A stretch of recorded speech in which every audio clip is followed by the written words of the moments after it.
सभी को जय सिया राम।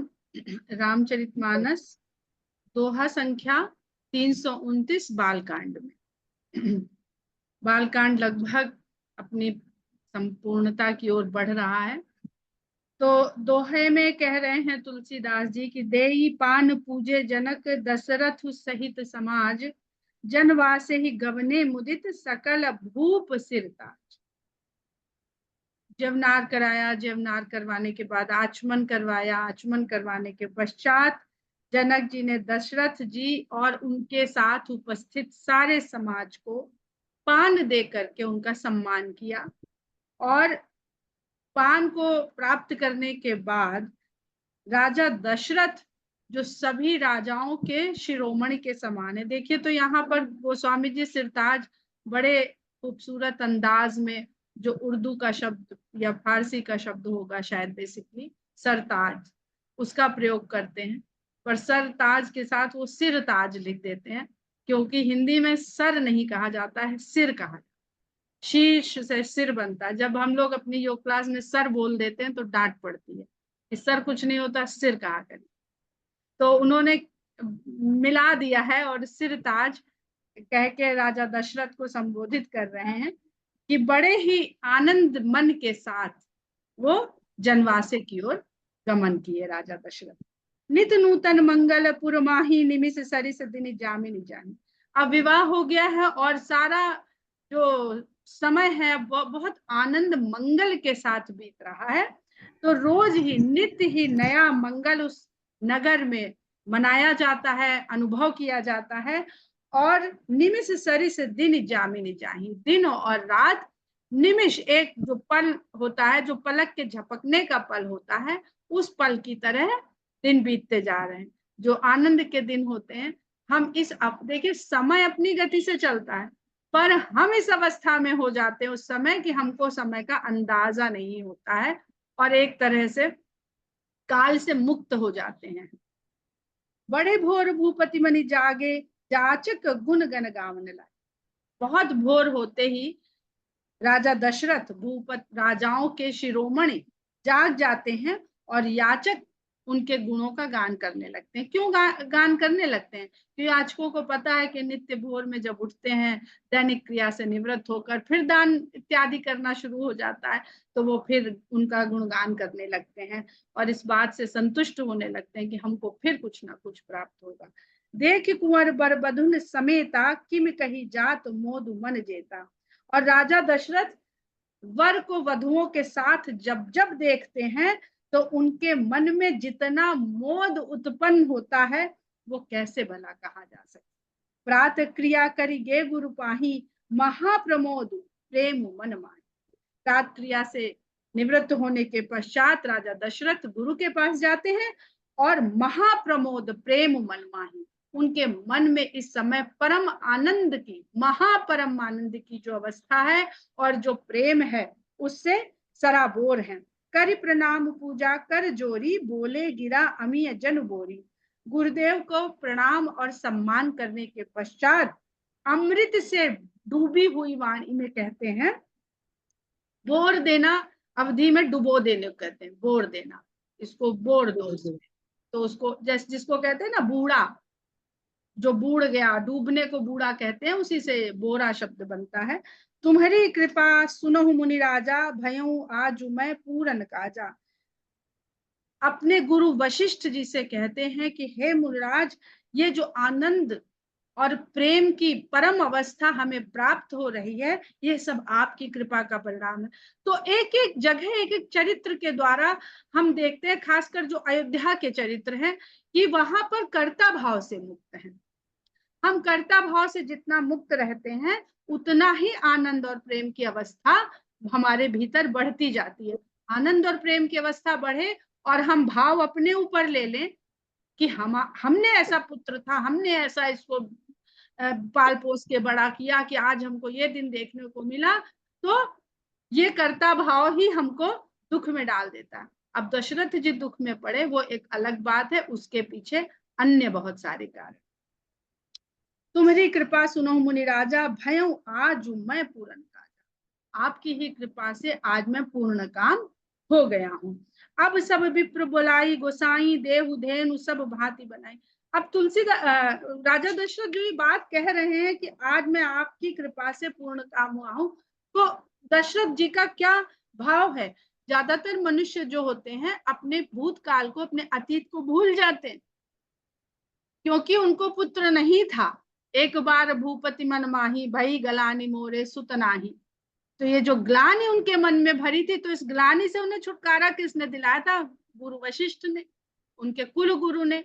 उन्होंने बताया था तरीका, श्रृंगी ऋषि को बुलवाया था, पुत्र कामेष्टि यज्ञ करवाया था, उन्होंने ही उनके बच्चों का फिर नामकरण किया था और लालन पालन किया था, गुरुकुल की शिक्षा दीक्षा प्रदान करवाई थी। और जब विश्वामित्र के साथ राजा दशरथ भेजने को तैयार नहीं थे, तो गुरु वशिष्ठ की ही सीख के कारण उन्होंने राम को राजा गुरु विश्वामित्र के साथ भेजने का निर्णय। तो वो सब याद करते हुए वो इस बात को कह रहे हैं।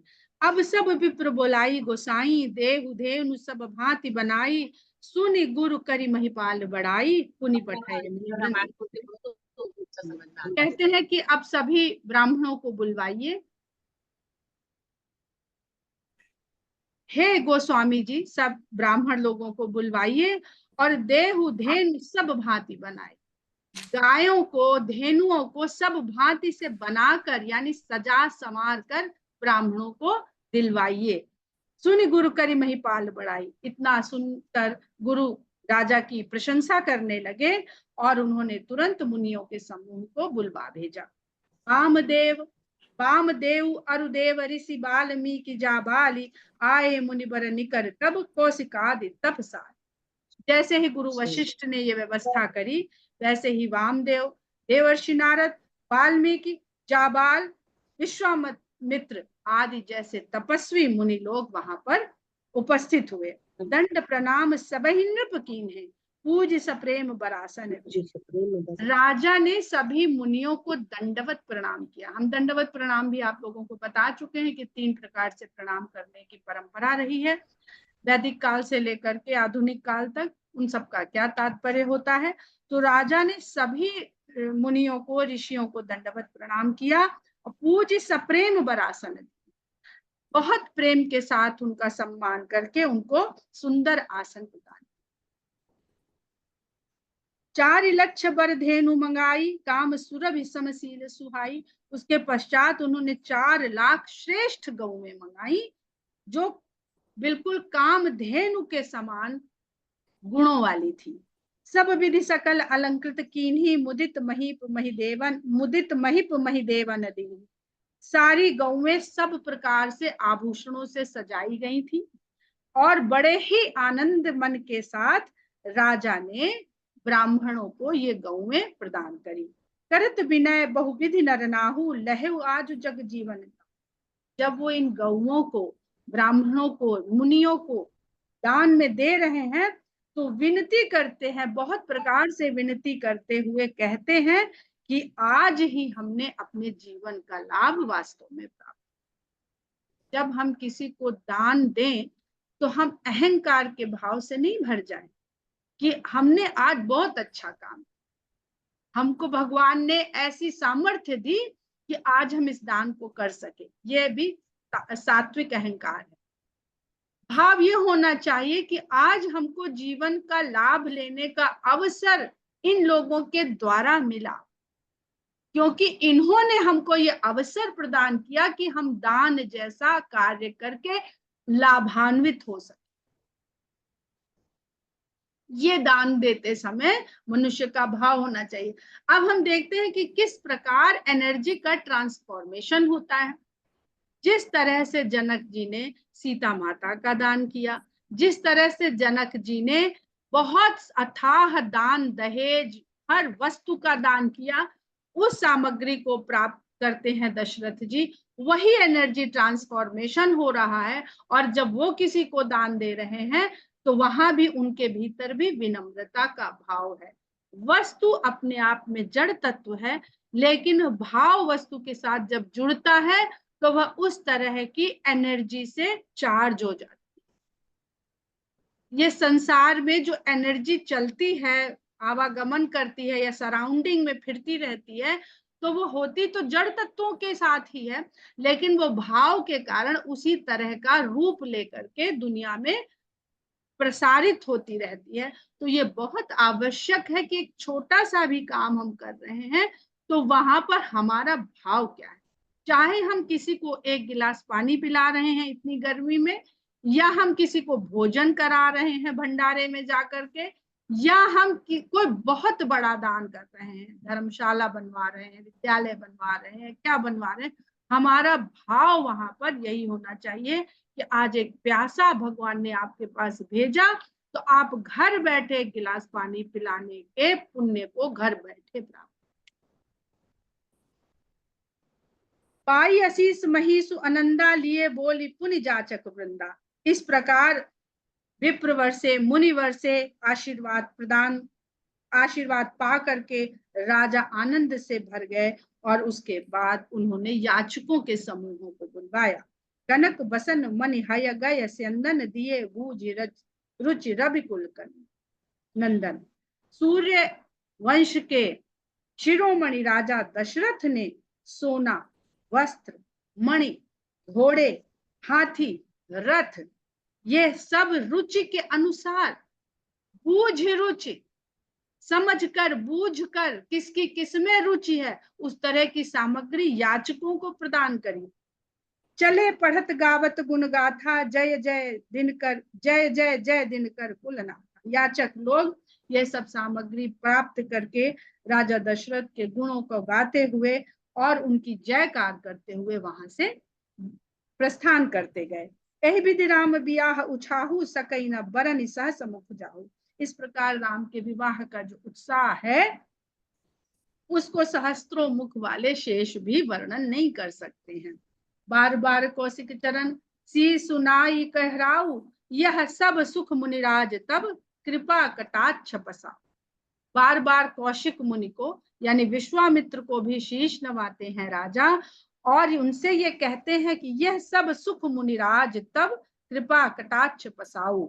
हे मुनिराज, यह सारा सुख जो मुझे मिल रहा है इस समय, यह सब आपकी कृपा कटाक्ष का प्रसाद है। कृपा कटाक्ष से यहाँ मतलब कृपा दृष्टि से। कटाक्ष का मतलब दृष्टि भी, चितवन भी होता है, दृष्टि भी होता है, हल्की सी दृष्टि, भरपूर दृष्टि भी नहीं, एक हल्की सी जो कृपा दृष्टि पड़ गई उससे मुझे ऐसा सुख आनंद प्राप्त हो रहा है। जनक स्नेहु सीलु करतूती नृप सब भांति सराह विभूति। और जनक जी के बिना जाने बूझे उनके यहाँ एक ऋषि आता है, उनके पुत्र को ले जाता है और बिना उनसे बात किए, बिना उनसे डिस्कस किए, कुल बताए, गोत्र बताए, विवाह कर देता है उनके पुत्र का, और खबर भिजवा देता है कि आ जाओ बारात लेकर के। आज कोई कर दे तो संबंध खत्म हो जाएंगे ऐसे व्यक्ति से सदा सदा के लिए। पर राजा दशरथ कह रहे हैं, राजा जनक के स्नेहशील और उनकी जो कृत्य हैं उन सबकी प्रशंसा कर रहे हैं कि नृप सब भांति सराह विभूति।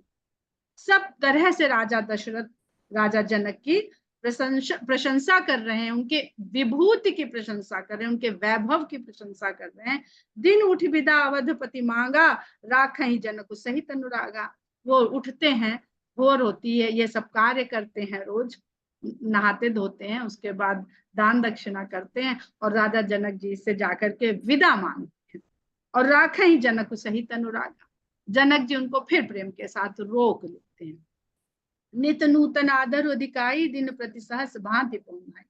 तो जब रोक लेते हैं तो अब नए तरह से उनको आदर करते हैं।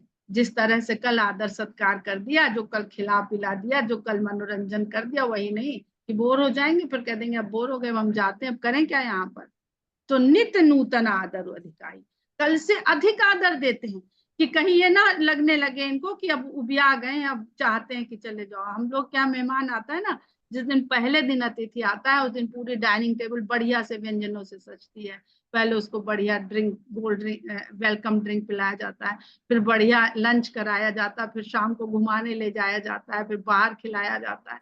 और जहाँ हफ्ता आते आते आते आते रोटी दाल सब्जी रोटी जो रोज बन रही वो आ जाती है। फिर घूमते फिरते देर हो गई तो आग खिचड़ी चढ़ा दी जाती है कि आज तो घूमते फिरते देर हो, बाहर कहाँ तक रोज खिलाएंगे, बजट बिगड़ रहा है, तो खिचड़ी चढ़ा। मेहमान भी कहता हाँ खिचड़ी बना लीजिए बहुत देर हो गई ऐसा कुछ नहीं हो रहा है। तो आतिथ्य का भी एक सीमा होती है, मेजबान एक सीमा तक ही आतिथ्य कर पाता है। तो यहाँ पर उनका जी ही नहीं भर रहा है, तो कहीं इनको ये न लग जाए कि हम अब उबिया गए हैं, तो वो और अधिक उनका आदर सम्मान ताकि प्रसन्नता पूर्वक वो रह सके वहां पर। नित नूतन आदर अधिकाई दिन प्रति सहस भांति पहुनाई, हजार प्रकार से पहुनाई हो रही है, उनका आतिथ्य हो रहा है। नित नव नगर आनंद उछाहू दशरथ गवन सुहाई न काहू, इसलिए नगर में और आनंद और उत्साह बढ़ता जाता है, और इसलिए कि जाने ना पाएंगे, क्योंकि दशरथ का जाना किसी को भी सुहा नहीं रहा। बहुत दिवस बीते यही भांति जन स्नेह रजु बंधे बराती, इस प्रकार बहुत सारे दिन बीत जाते हैं और ऐसा लगता है जैसे मिथिला वासियों ने बारातियों को स्नेह की रस्सी से बांध लिया। ये बंधन की भी यहाँ पर आप लोग इसको समझ सकते हैं कि कौन सा बंधन में हमको पढ़ना चाहिए और कौन से बंधन में हमको नहीं पढ़ना। कौशिक शतानंद तब जाई कहा विदेह ने वही समझाई, ऐसे में फिर विश्वामित्र और शतानंद जी दशरथ जनक जी के पास जाते हैं, राजा जनक के पास जाते हैं और उनको समझाते हैं। अब दशरथ कहा आयसु देहु यद्यपि छाड़े न सको सनी, अरे भाई अब दशरथ जी को आज्ञा दो, वो रोज आते हैं और आप रोज उनको रोक लेते हैं। माना कि आपसे स्नेह के कारण छोड़ा नहीं, छोड़ जा रहा है उनको, और यह स्नेह छोड़ने वाला है भी नहीं, पर उनको जाने की अनुमति तो दीजिए। अब दशरथ कहा आयस देहु यद्यपि छाणी न सकहु सनेहु, भले ही नाथ कही सचिव आए, कही जय जीव सी सतिन। आप बहुत भली बात कर रहे हैं, ऐसा जनक जी ने तुरंत मान लिया, स्वीकार किया और अपने सचिवों को बुला भेजा।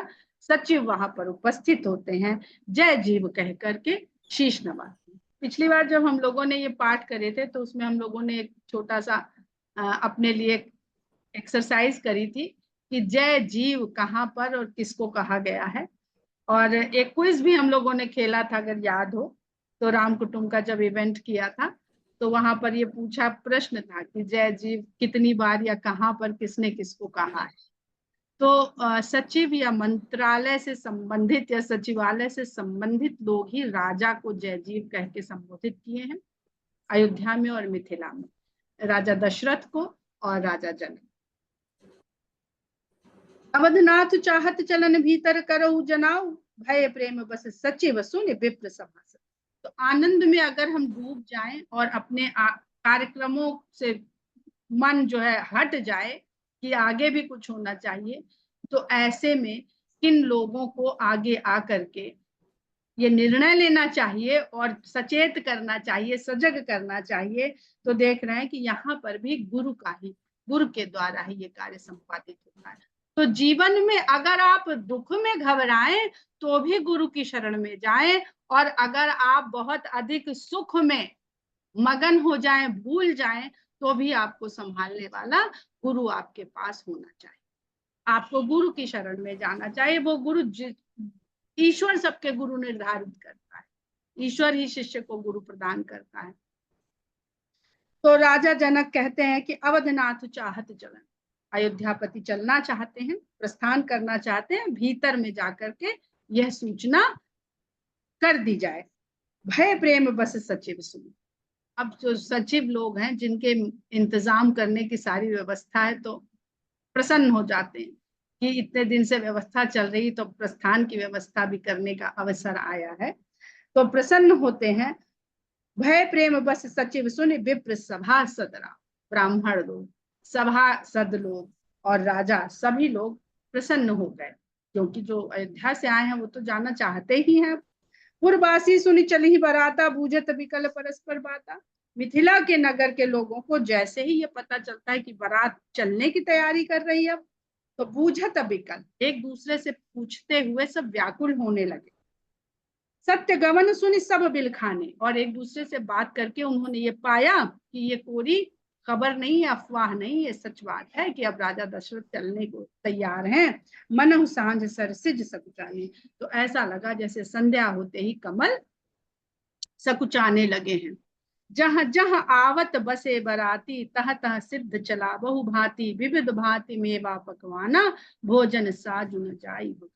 जहां जहां बारातियों को ठहराया गया था, वहां वहां अनेक प्रकार का सीधा पहुंचाया जाने लगा। पता नहीं हम लोग जितने लोग यहाँ बैठे हैं वो सब लोग सीधा शब्द से वाकिफ होंगे, पर जो नई पीढ़ी है वो सीधा शब्द से वाकिफ नहीं होगी। प्रतिदिन या महीने में मेरे ख्याल से 4 दिन तो सीधा सभी के घरों से निकलता था। 2 एकादशी होती थी, कभी कोई शनिवार का दिन होता था, कभी पूर्णिमा का दिन होता था। इस तरह सीधा निकाला जाता था। जो भोजन बनाने की सामग्री होती है उसको एक व्यक्ति या एक परिवार भर का भोजन सामग्री को देना, और वो बड़े प्रेम से थाली में लगा के दिया जाता था। आटा, दाल, चावल, घी, नमक, उसमें दक्षिणा के नाम पर मुद्रा भी, कि जो सामग्री इनकी लगेगी इसको अग्नि वगैरह, उसका भर का इसमें मुद्रा या धन भी रख दिया जाए, उसे सीधा कहा जाता था। तो अब ये लोग चलेंगे तो रास्ते में भोजन इत्यादि बनाना भी पड़ेगा, तो इसलिए सीधा पहुंचाया जा रहा है। विविध भांति मेवा पकवाना, अनेक प्रकार के पकवान और मेवे भी पहुंचाए जा रहे हैं। भोजन साज न जाए बखाना, भोजन बनाने की जो सामग्रियां हैं, जो साजो सामान है, उसका बखान नहीं किया जा सकता कि किसी तरह की कोई कमी नहीं पड़े।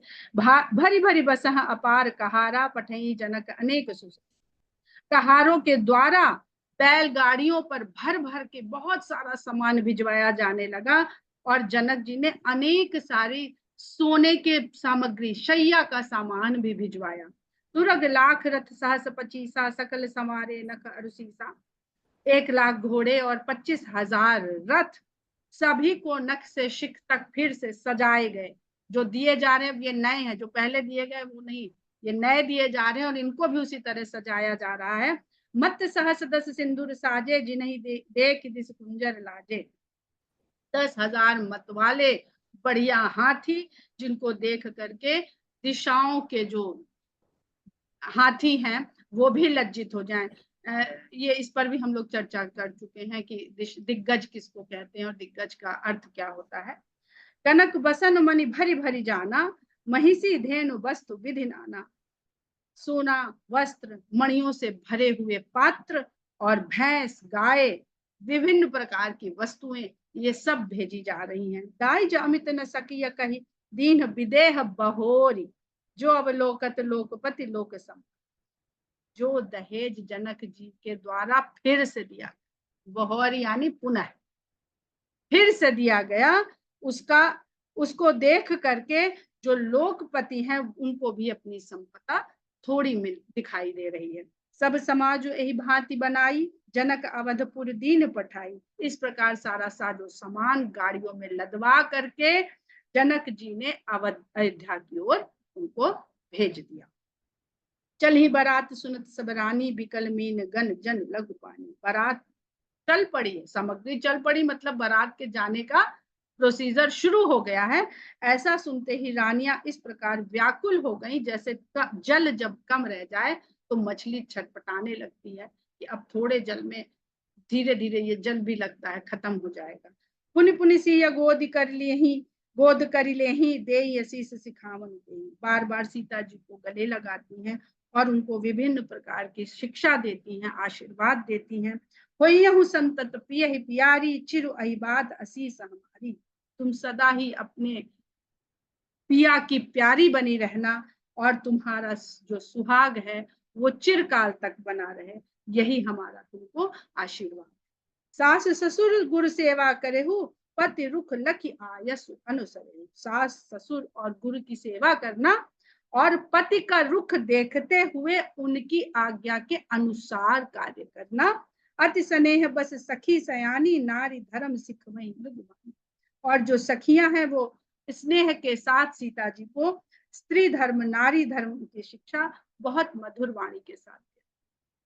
यहाँ पर जो चौपाई है, सास ससुर गुरु सेवा करेहु, पति रुख लखि आयसु अनुसरेहु, तो अगर हम इस चौपाई को देखें तो जिस प्रकार की शिक्षा दी जा रही है वैसा ही सीता माता आचरण करती है कि सास ससुर गुरु की सेवा, लेकिन पति का रुख देखते हुए वो स्वयं निर्णय लेती हैं, स्वयं उस कार्य को संपादित करती हैं। वो पति की आज्ञा और आज्ञा को नहीं सुनती हैं, उनके रुख को देखती है और समझती है। सादर सकल कुंवरी समुझाई, रानी न बार बार उरलाई। सभी राजकुमारियों को बहुत आदर के साथ समझाया गया और रानी सबको बार बार हृदय से लगा लेती हैं। बहुरी बहुरी भेंट ही महतारी, कहाँ ही बिरंची रची कतनारी। माताएं बार बार पुनः पुनः भेंट करती हैं अपनी पुत्रियों से, और इस समय को जानते हुए, इस रीति को समझते हुए कहती हैं विधाता ने किस प्रकार नारी को रचा है। तही अवसर भाई ने सहित राम भानुकुल के, तू चले जनक मंदिर मुदित विदा करा। ठीक इसी अवसर पर राम अपने भाइयों के सहित भानुकुल के, सूर्य वंश के ध्वजा के समान राम अपने भाइयों के सहित जनक जी के भवन की ओर अपनी अपनी वधुओं को विदा करवाने के लिए चल पड़े। चारियों भाई सुभाए सुहाए, नगर नारी नर देखन धाये। चारों भाई स्वाभाविक रूप से सुंदर हैं और उनको देखने के लिए नगर के स्त्री और पुरुष दौड़ पड़ते हैं। को कह चलन चाहत हही आजू, कीन्ह विदेह विदा कर साचू। कोई कहता बस आज ही चले जाएंगे, क्योंकि जनक जी ने तो विदा करने का सारा साजो सामान तैयार कर दिया है। लेहु नयन भरी रूप निहारी, प्रिय पाहुने भूप सुतचारी। अब इनको आज जी भर के नयन भर करके इनका दर्शन कर लो। प्रिय पाहुने भूप सुतचारी, राजा के ये चारों पुत्र बड़े ही प्रिय पाहुन, बड़े ही प्रिय दामाद हैं। को जाने कहीं सुकृत सयानी, नयन अतिथि कीन्हे विधियानी। कौन जानता है कि हमारे किस पुण्य कर्म के फल के स्वरूप ने हमारे नयनों को ये अतिथि के रूप में दर्शन करने को मिले हैं। मरणशील जिम पाऊ पीयूखा, सुर तरु लहे जन्म कर भूखा। जैसे मरते हुए व्यक्ति को अचानक से अमृत का पान करा दिया जाए, या जन्मों के भूखे को कल्प वृक्ष प्रदान कर दिया जाए। पावनार की हरिपद जैसे, इन कर दर्शन हम कहत ऐसे। जैसे वह जीव जो अपने कर्मों के कारण नर्क का अधिकारी होने के लिए तैयार था, उसको हरि पद प्रदान कर दिया जाए, इनका दर्शन हमारे लिए ठीक वैसा ही हुआ। हमने क्या किया? हम तो अपना जीवन जी रहे थे सीधा साधा सामान्य जीवन जो स्त्री पुरुष जीते हैं। अरे तपस्या दशरथ जी ने करी थी, प्रण जनक जी ने लिया था, हमने ऐसा क्या किया था जो इन चारों भाइयों का दर्शन करने का हमको अवसर विधाता ने प्रदान किया है। निरखि राम शोभा उर धरहु, निज मन फनि मूरति मनि करहु। एहि विधि सबहि नयन फल देता, गए कुंवर सब राजनीता। इनकी शोभा को जी भर करके, निरखि राम शोभा उर धर, राम की शोभा को देख देख करके हृदय में धारण कर लो। निज मन फनि, अपने मन को सर्प की भांति, और इनकी इस मूर्ति को जो हृदय में बसा लोगे, इस तरह बसा लो कि ये चले भी जाएं तो इस सूरत की मूरत हृदय में बसी रहे, उसको मणि कर लो। इसकी चर्चा हम लोग कल करेंगे इस चौपाई की, क्योंकि इस पूरे सिद्धांत की चर्चा हम लोग बार बार रामचरितमानस में करते रहे हैं, समझते रहे हैं। यहाँ पर भी हम उसको फिर से एक बार उस पर बातचीत अवश्य करेंगे। यही भी सबहि नयन फल देता, इस प्रकार सबको नयनों का फल देते हुए गए कुंवर सब राज। चारों राजकुमार राजमहल में पहुंच गए। रूप सिंधु सब बंधु लखी, हरसी उठार निवासु, करहि निछावर आरती, महामुदित मन सास। जैसे ही चारों राजकुमार राजमहल में रनिवास के भाग में पहुंचते हैं, रूप के सागर इन बंधुओं को देखते हुए रनिवास में हर्ष की लहर उठ जाती है और सभी बहुत आनंद मन के साथ उनकी न्योछावर और आरती इत्यादि सभी रानियां और सभी नारियां करने लगती हैं। हम लोग दोहा संख्या 335 में आज के प्रसंग का विराम करते हैं। जय सिया राम।